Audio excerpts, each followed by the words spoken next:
أعوذ بالله من الشيطان الرجيم بسم الله الرحمن الرحيم والصلي وسلم وبارك على سيدنا ومولانا محمد وعلى آله وصحبه والحمد لله رب العالمين ربي زدنا علما وعملا وأدبا وفهما السلام عليكم ورحمة الله بإذن الله تعالى. On va entamer une petite série playlist sur un nazm Mawadi' al-Basmala du Cheikh Ahmed al-Bamba al-Baki مشهور بالاسم الشغل الخديم.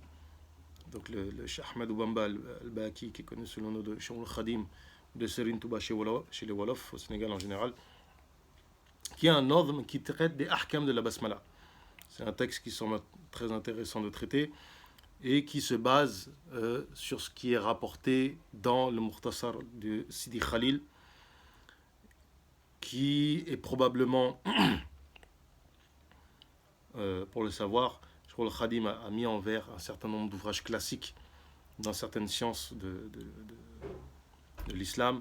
Ça va du tasawwuf à al-aqida, au nahou. Par exemple, il a versifié al-Jurumiyya. En fiqh, il a versifié le Mukhtasar al-Akhdari. En tasawwuf, il a versifié al-Bidaya al-Hidayah de l'imam Ghazali. Donc ici, on sait que Cheikh avait commencé à versifier le texte de Sidi Khalil, mais qu'il nous a quittés avant de pouvoir compléter ces textes-là. Donc il est probable que ces quelques lignes qu'on va faire ici viennent de ce texte. Et donc Cheikh nous dit Bismillah ar-Rahman ar-Rahim wa sallallahu ta'ala ala Sayyidina Muhammadin wa ala alihi wa sahbihi wa sallam taslima. Donc on ne va pas commenter la basmala effectivement parce que c'est justement notre sujet ici. Pour faire très très simple, en règle générale, lorsqu'on commente la basmala, ce qu'on dit, c'est premièrement que l'ism, c'est que le bas ici indique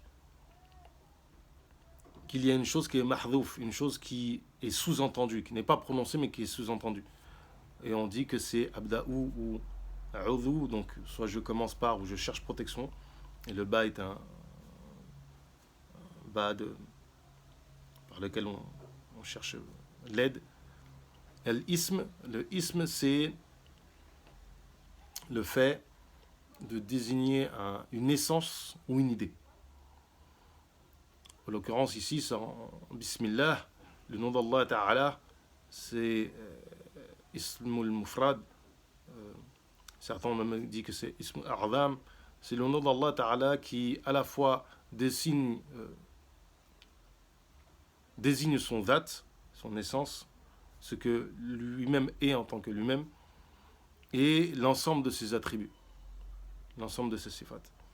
Ar-Rahman, c'est le nom d'Allah Ta'ala qui va globaliser, qui va englober par sa rahma l'ensemble de la création, de manière indifférenciée. Les kuffars, les musulmans, les djinns, les hommes, l'ensemble de la création, sans exception aucune. Le nom, on a une manifestation claire de ce nom dans le verset du Coran qui dit Ar-Rahman ala l'arsh istawa. Effectivement, c'est par ce nom qu'Allah Ta'ala a fait cet istiwa, étant donné que le arsh englobe l'ensemble de la création, on peut comprendre ici que c'est par ce nom qu'Allah Ta'ala a manifesté sa rahma sur l'ensemble de la création. Et la rahma ici est indifférenciée en elle-même, c'est-à-dire que tout ce qui advient dans cette dunya émane de cette rahma, que ce soit agréable ou désagréable selon notre perspective. Ar-Rahim, c'est le nom d'Allah Ta'ala qui lui est beaucoup plus spécifique. Il concerne les musulmans, les croyants. Et de ce point de vue-là, on a dit qu'en général, ce nom va se manifester le jour de Yom Qiyamah, lorsque les croyants recevront leur récompense et vont rentrer au paradis. Mais on a dit aussi que dès cette dunya, il se manifeste notamment par le fait de goûter à la saveur de l'iman. Cheikh pris sur le prophète alayhi salatu wassalam, en se conformant à la tradition des ulama qui rappelle la chose suivante en règle générale, Allah Ta'ala nous a ordonné de prier sur le prophète alayhi salatu wa salam, dans le verset du Coran où il dit Inna Allah wa malaikatahu yusalluna ala nabi ya ayyuhalladhina amanu sallu alayhi wa sallimu taslima. Et donc, on recherche, en faisant cela, à ce que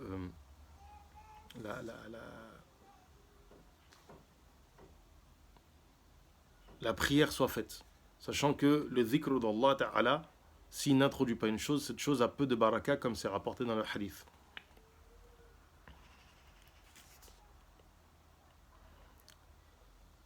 Et donc maintenant, on ne va évidemment pas détailler les différents ahkam de la basmala, parce que c'est le sujet du poème. On va très très rapidement évoquer les différents ahkam de salatu ala nabi. Donc c'est obligatoire une fois dans la vie, selon le madhhab maliki, et les autres fois c'est mandoub. Il est makrouh dans un certain nombre de situations de prier sur le prophète alayhi salatu wa salam, lorsqu'on conclut un contrat, lorsque l'on trébuche, lorsqu'on est dans des lieux avec des saletés, comme des lieux où on jette des ordures, dans la salle de bain, dans les toilettes évidemment, lors du rapport sexuel, lorsque l'on est étonné par une chose, au moment de manger et aussi au moment de tuer une bête. Ce sont les moments où il est détestable de prier sur le prophète alayhi salatu wa salam, parce que ce n'est pas ce qui est demandé. De même qu'il n'est pas recommandé, il est makruh de faire la salatu ala nabi lorsqu'on éternue, parce que ce n'est pas ça c'est pas cette chose-là qui est légiférée à ce moment-là. Donc, notre cher l'imam al-alama al-arif billahi al-cheikh al-khadim أبو المحامد الشيخ أحمد بن باكي المشهور بالشيخ الخديم قال: يا سائلا عن موادع قد تشرع بسملة فيه وكيف تقع هاك نظاما ذكره قد رتب ندبا وسنة وفردا كتبا قد شرع الشارع صلى الله عليه والصحب ومن تلاه تسمية في الغسل وتيمم ندبا في الوضوء أيضا فهم. Donc, toi qui demande au sujet de cette chose qui est légiférée, à savoir la basmala. Et comment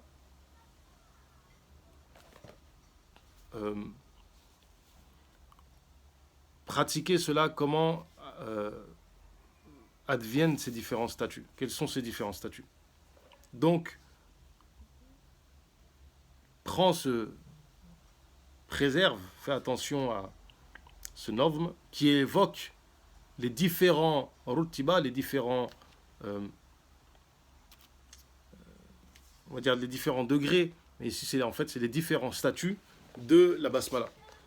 Il y en a donc le fait d'être recommandé, al-nadb, le fait que la chose soit demandée, dans le sens où si on le fait, on est récompensé, et si on ne le fait pas, on n'est pas blâmé.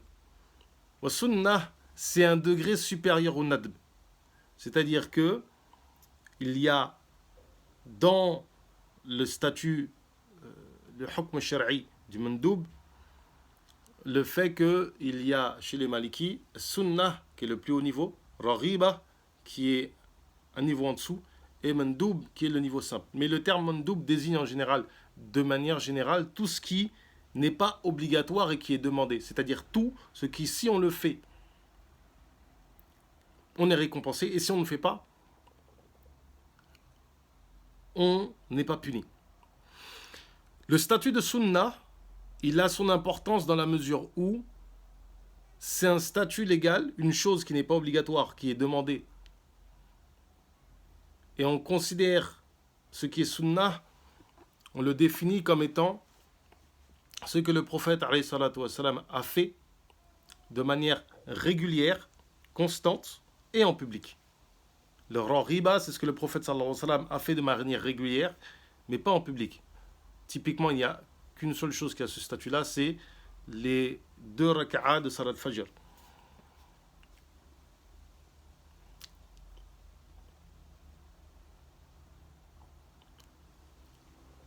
Mandoub, c'est ce que le prophète sallallahu alayhi wa sallam a fait,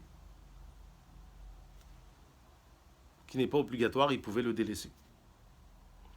Alors, qu'est-ce qu'il faut retenir ici? C'est que le statut de sunnah, il a son importance dans le fait que celui qui le délaisse va être vu comme quelqu'un dont la religion est... on peut discuter de sa adala, on peut discuter du fait qu'il soit propre. Ça remet en question sa probité. On ne va pas accepter son témoignage. Le fard, ce qui est obligatoire, évidemment, renvoie à ce qui, si on le fait, on est récompensé. Si on le délaisse, il y a une réprobation, on est puni. Donc effectivement, la basmala rentre dans ces catégories-là. Alors certainement, le prophète, alayhi salatu wassalam, qui est ici désigné comme sharia, comme législateur, et ici ça renvoie, cette manière de s'exprimer renvoie à une divergence. Est-ce qu'on peut désigner le prophète alayhi salatu wassalam comme législateur? Et effectivement oui, c'est l'avis qui est retenu par Cheikh, c'est qu'effectivement le prophète alayhi salatu wassalam, de par le fait qu'il ne s'exprime pas par passion, mais ne fait que parler selon la révélation, il a le statut de sharia, de législateur, évidemment, non pas en tant que lui-même, mais du fait de sa fonction de prophète et ce qu'il dit a valeur de législation. La tasmiya, donc la basmala, est recommandée dans le ghusl, le tayammum, et dans les ablutions aussi. Comprends bien. Et là, une question se pose. On a en commentaire la parole suivante. بلا زيادة شيء ظاهر كما في المدونة الاقتصار على بسم الله. Effectivement, il y a une divergence dans l'école. Est-ce que on dit Bismillahir Rahmanir Rahim ou est-ce que on se limite uniquement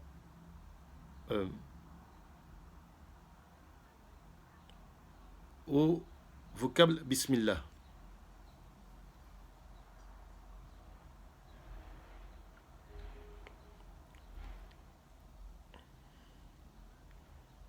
Pourquoi? On trouve dans la Hashia al-Adawi sur le Sharh de Kifaya Talib al-Rabbani dans la partie de Sifat al-Wudu. Donc Kifaya Talib al-Rabbani est un Sharh de la Risala d'Ibn Abizal al-Qarawani fait par l'imam Abu al-Hassan al-Shadhili al-Manouf al-Maliki. On a dit Bismillah faqat, et ceci est l'avis d'Ibn Najih, parce que c'est l'apparent de la Mudawwana al-Kubra, qui est la compilation des avis de Malik, qui a été fait par l'imam Sahnoun, en se basant sur la riwaya, sur ce qui est rapporté de Ibn al-Qasim. C'est le livre le plus important de l'école. C'est le livre de base. Tous les livres fondamentaux, comme le Mukhtasar al-Khalil, Aqrab al-Masali qui suit après, ou avant cela, le Mukhtasar Ibn Hajib, tout cela sont en fait des mukhtasarat,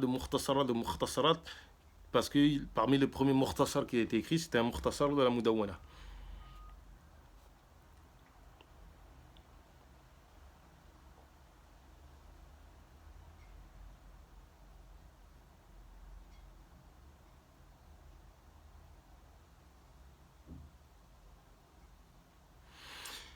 Et donc, effectivement, il y a divergence sur cette question.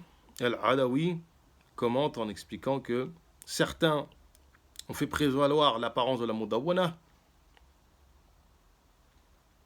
et d'autres, comme Al-Fakihani, ont fait prévaloir Bismillah ar-Rahman ar-Rahim. Et une partie des muta'akhirin, parmi les gens qui ont des différents commentateurs, Al-Shurrah, était de l'avis qu'on dit Bismillah ar-Rahman ar-Rahim, Al-Adawi termine en disant Aqulu wa huwa zahirul indi, c'est-à-dire que pour lui, ce dernier avis, celui de Bismillah ar-Rahman ar-Rahim, il le préfère.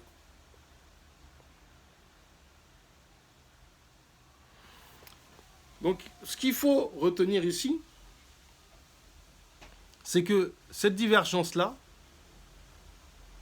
elle est large, dans le sens où vous ne pouvez pas dire à quelqu'un qui aurait dit Bismillah ar-Rahman ar-Rahim, tu ne suis pas le mashhour du madhhab maliki.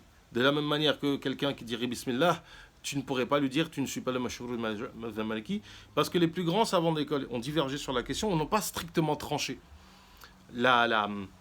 Par exemple, lorsque vous voyez l'Adawi qui parle de Zahir dans la terminologie de l'école, ça indique un tarjih très tardif, sur lequel en fait il y a une grande largesse, notamment au niveau de la pratique, mais aussi au niveau de la fatwa. Ensuite, le cheikh dit, radiyallahu anhu, في الأكل والشراب أيضا مطلقا مسنونة مع دعاء حققا. Donc aussi, dans le fait de manger et de boire, de manière absolue, c'est masnouna, c'est sunnah. Il faut comprendre ici qu'est-ce que ça indique. Ça indique que quelqu'un qu'on voit qui ne mange pas en disant la basmala, sa religion est, on ne dira pas remise en question, mais comprenez, dans le sens où il ne sera pas comme quelqu'un qui a commis un grand péché en public, mais il sera vu comme quelqu'un qui a peu de religion, peu de scrupules. Et cela peut remettre en question sa probité. Et Cheikh dit, la basmala avec la dua, telle qu'elle a été, si vous voulez, authentifiée. Sawa'un kana ma'an aw labanan. En commentaire, on dit que ça soit de l'eau ou du lait. أن البسملة مسنونة في الأكل والشراب مع زيادة دعاء بعدهما ويزيد في الأكل. Donc, on a rapporté effectivement que cette sunnah s'accompagne, c'est-à-dire qu'il n'y a pas de nécessité de le faire, mais elle s'accompagne, c'est une bonne chose, d'une dua. La dua en question, c'est Allahumma barik lana fima razaqtana wa zinna khayra.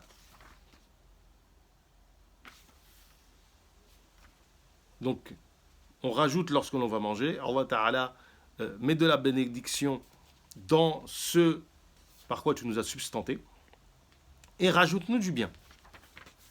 On a rapporté que si c'est pour du lait, Allah Ta'ala rajoute-nous du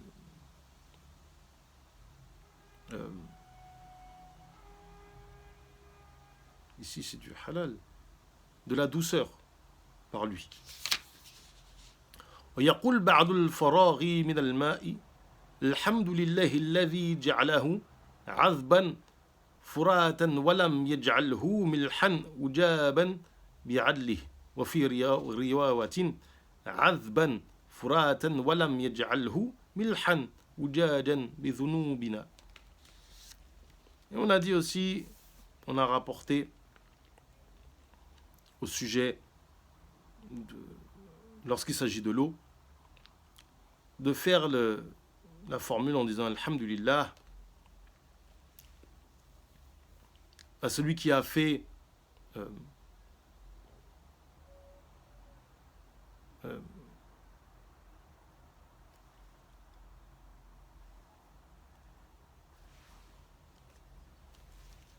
comment dire ça,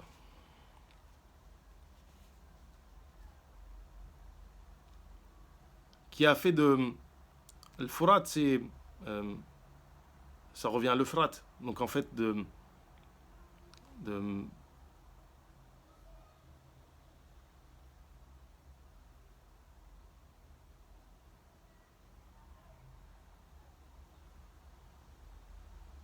comment dire ça, subhanallah.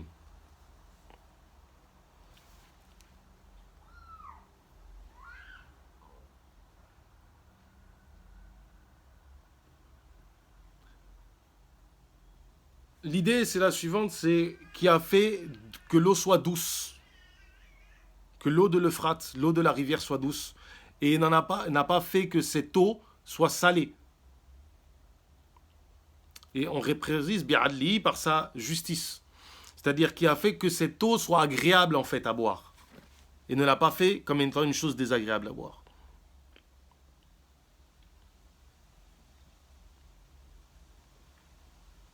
Dans une autre version, on a dit et qui n'a pas fait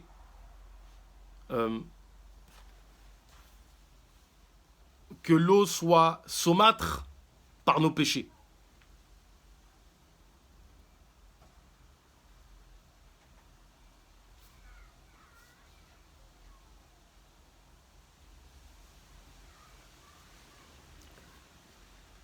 On continue ici dans le commentaire où il dit Nudiba jahrun bitasmiyati liyatadhakkaru al-ghafilu wa ya'lamu al-jahil.